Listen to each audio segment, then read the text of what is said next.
Hello friends, welcome back to Shashi Vantashala. ఈరోజు వీడియోలో మరమరాల చిక్కీని ఎలా ప్రిపేర్ చేసుకోవాలో చూపించబోతున్నానండి. ఈ మరమరాల చిక్కీ కోసం మనకి ఇంట్లో మరమరాలు, బెల్లము ఈ 2 ఉంటే చాలండి. ఈ మరమరాల చిక్కీని చాలా సింపుల్‌గా ప్రిపేర్ చేసుకోవచ్చనమాట. మరి ఈ మరమరాల చిక్కీ క్రిస్పీగా చాలా టేస్టీగా ఉంటుందండి. అలాగే ఇది ఎక్కువ రోజులు కూడా నిల్వ ఉంటుందనమాట. మరి ఈ మరమరాల చిక్కీని సింపుల్‌గా, టేస్టీగా ఎలా ప్రిపేర్ చేసుకోవాలో ఇప్పుడు ఈ వీడియోలోకెళ్ళి చూసేయండి. ముందుగా ఇలా మనకి కావాల్సిన సైజులో బటర్ పేపర్‌ని తీసుకోవాలి. ఈ బటర్ పేపర్ పైన కొద్దిగా ఆయిల్‌ని వేసుకొని బటర్ పేపర్ మొత్తం కూడా ఆయిల్‌ని అప్లై చేసుకోవాలి.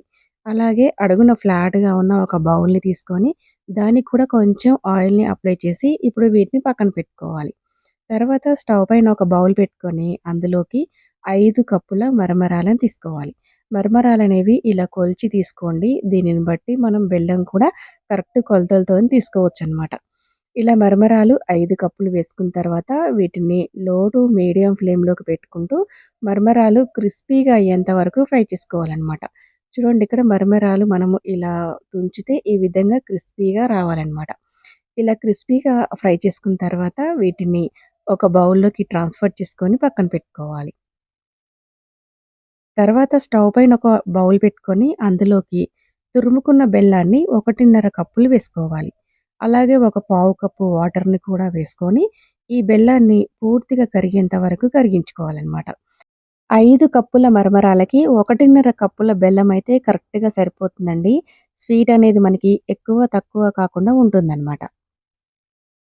ఇలా బెల్లమంతా కూడా పూర్తిగా కరిగించుకున్న తర్వాత, దీన్ని మనము ఏ బౌల్‌లోనైతే మరమరాల చిక్కీ తయారు చేసుకోవాలనుకుంటున్నామో, ఆ బౌల్‌లోకి ఈ బెల్లాన్ని ఫిల్టర్ చేసుకోవాలనమాట. ఇలా బెల్లాన్ని ఫిల్టర్ చేసుకోవటం వల్ల ఇందులో మనకి ఏమైనా డస్ట్ పార్టికల్స్ ఉంటే సెపరేట్ అయితాయి. ఇప్పుడు మంటని లో టు మీడియం ఫ్లేమ్‌లో పెట్టుకొని, ఈ బెల్లం పాకాన్ని ఇలా కలుపుకుంటూ మరిగించుకోవాలనమాట.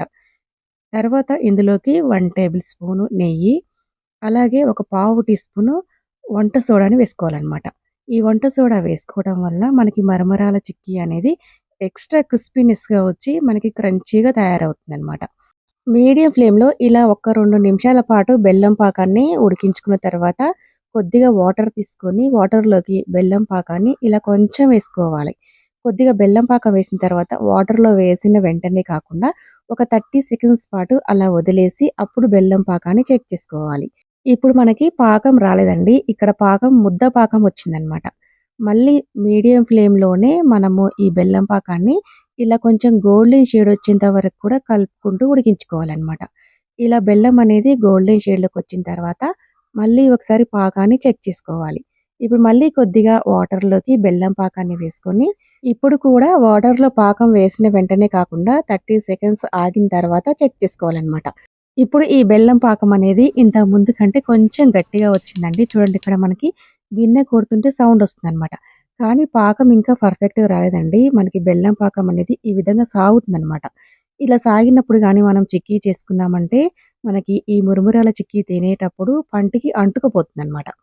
తర్వాత మళ్ళీ ఒక్క నిమిషం పాటు మంటని లో ఫ్లేమ్‌లో పెట్టుకొని బెల్లం పాకాన్ని ఉడికించుకొని, తర్వాత మళ్ళీ కూడా కొద్దిగంత వాటర్‌లోకి బెల్లం పాకాన్ని వేసుకోవాలనమాట. ఇలా వేసుకున్న తర్వాత ఇప్పుడు చూడండి, మనకి బెల్లం పాకం అనేది కరెక్ట్‌గా వచ్చిందండి. ఇప్పుడు మనకి బెల్లం పాకం కరెక్ట్‌గా వచ్చిందో లేదో, మనకి ఈ బెల్లం పాకం అనేది ఇలా తుంచితే మనము 2 ముక్కలవ్వాలనమాట. చూడండి, ఇక్కడ ఎలా క్రిస్పీగా 2 ముక్కలవుతుందో ఈ విధంగా రావాలనమాట. ఇలా 2 ముక్కలు ఎప్పుడైతే బెల్లం పాకం అవుతుందో, అప్పుడు మనకి ఈ బెల్లం పాకము కరెక్ట్‌గా వచ్చినట్టనమాట. ఇలా క్రిస్పీగా వచ్చిన తర్వాత ఇప్పుడు ఈ బెల్లం పాకాన్ని ఒకసారి అంతా కలుపుకొని, ఇప్పుడు మంటని లో ఫ్లేమ్‌లోనే ఉంచుకొని మరమరాలని ఈ బెల్లం పాకంలోకి వేసుకోవాలనమాట. ఇలా మంటని లో ఫ్లేమ్‌లో ఉంచుకొని మాత్రమే వేసుకోండి. లేకపోతే మనకి బెల్లం పాకం అనేది తొందరగా గట్టిపడిపోతుంది. ఇలా మరమరాలన్నీ వేసుకొని బెల్లం పాకంలో ఈ విధంగా బాగా కలిసే విధంగా కలుపుకోవాలనమాట.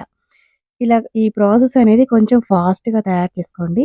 ఇప్పుడు స్టవ్ ఆఫ్ చేసుకొని ఈ బౌల్‌ని పక్కకు దించి, ఇప్పుడు దీన్నంతా కూడా మనం ముందుగా ఆయిల్ రాసి పెట్టుకున్న బటర్ పేపర్ మీదకి తీసుకోవాలి. ఈ విధంగా మరమరాల చిక్కీని అంతా కూడా బటర్ పేపర్ మీదకి తీసుకొని, మనం దీన్ని తొందరగా సెట్ చేసుకోవాలండి. లేకపోతే ఇదంతా కూడా కొంచెం తొందరగా గట్టి పడిపోతుందనమాట. ఇలా మొత్తం సెట్ చేసుకున్న తర్వాత ఇప్పుడు బౌల్ తీసుకొని బౌల్‌తోని ఈ విధంగా మొత్తం కూడా ఫ్లాట్‌గా అయ్యేంత వరకు మనము సెట్ చేసుకోవాలనమాట. మనకి ఒక దగ్గర మందంగా, ఒక దగ్గర పలచగా కాకుండా ఇలా ఈవెన్‌గా స్ప్రెడ్ చేసుకోవాలి. ఇలా స్ప్రెడ్ చేసుకున్న తర్వాత ఇప్పుడు దీన్ని ఒక గంట సేపు పక్కకి పెట్టుకోవాలి. ఈ మరమరాల చిక్కీ చల్లారిపోయిన తర్వాత ఒక గంట తర్వాత చూపిస్తున్నానండి. గంట తర్వాత మనకి మరమరాల చిక్కీ గట్టిపడి చూడండి ఇక్కడ మనకి ఈజీగా వస్తుందనమాట. మనకి పేపర్‌కి అంటుకపోకుండా ఇలా ఈజీగా తీసుకోవచ్చండి. ఇలా తయారు చేసుకున్న మరమరాల చిక్కీని ఇప్పుడు మనకి నచ్చిన సైజులో, నచ్చిన షేప్‌లో కట్ చేసుకోవాలనమాట. ఇలా కట్ చేస్తున్నప్పుడు కొంచెం గట్టిగానే ఉంటుందండి. కానీ కొంచెం మనం ప్రెస్ చేస్తూ కట్ చేసుకున్నామంటే ఈజీగా కట్ అయిపోతుందనమాట. మనకి షేప్ రావాలని ఏమి లేదండి. ఎలా కట్ చేసుకున్నా కానీ ఇది టేస్ట్ అయితే చాలా బాగుంటుందనమాట. ఇలా మరమరాల చిక్కీని మీరు ఒకసారి తప్పకుండా ట్రై చేయండి. ఎవ్వరైనా సరే ఈజీగా ప్రిపేర్ చేసుకోవచ్చనమాట. ఈ మరమరాల చిక్కీ ఎన్ని రోజులైనా నిల్వ ఉంటుందండి. అలాగే క్రిస్పీగా చాలా క్రంచీగా వస్తుందనమాట. మరి ఈ సింపుల్ టేస్టీ మరమరాల చిక్కీని మీరు ఒకసారి తప్పకుండా ట్రై చేయండి. మరి మీకు ఈ వీడియో నచ్చితే లైక్ చేసి, షేర్ చేసి, సబ్స్క్రైబ్ చేయండి. మరి ఇలాంటి సింపుల్, టేస్టీ, క్విక్ రెసిపీస్ కోసం శశి వంటశాల ఛానల్‌ని సబ్స్క్రైబ్ చేయండి. Thanks for watching.